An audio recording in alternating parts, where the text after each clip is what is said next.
Karina Ambartsoumian-Klaw est une apatride vivant aux États-Unis. Je suis née dans un pays qui n'existe plus. Elle fait partie des quelques 218 000 personnes qui, aux États-Unis, n'ont la nationalité d'aucun pays. Le ministère américain de la Sécurité intérieure a annoncé qu'il mettait en place de nouvelles procédures pour clarifier la signification du terme apatride dans le cadre de l'immigration.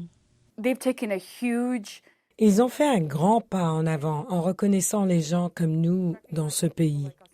Karina est née à Odessa, en Ukraine, en 1988.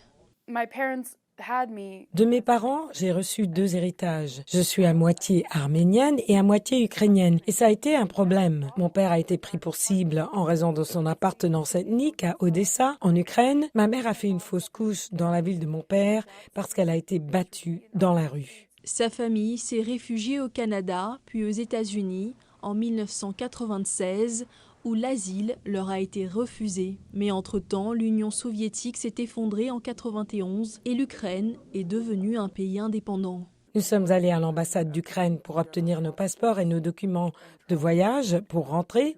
C'est alors qu'ils nous ont dit « Nous ne vous reconnaissons pas comme étant des nôtres ». Aux États-Unis, les apatrides n'ont pas de documents légaux ou d'identification pour montrer qui ils sont ou d'où ils viennent, bien que certains, comme Karina, ont un certificat de naissance invalide. Nous sommes allés à l'ambassade d'Ukraine pour obtenir nos passeports et nos documents de voyage pour rentrer.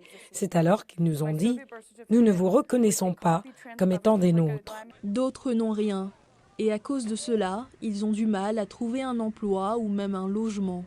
Ils sont donc laissés dans l'incertitude, mais physiquement à l'intérieur des États-Unis, et il n'est pas logique que nous n'ayons pas de solution à ce problème. L'annonce du ministère américain de la Sécurité intérieure promet de donner des exemples et des preuves pouvant être utilisées par les officiers de citoyenneté et d'immigration pour aider les apatrides à obtenir des documents comme une carte verte américaine.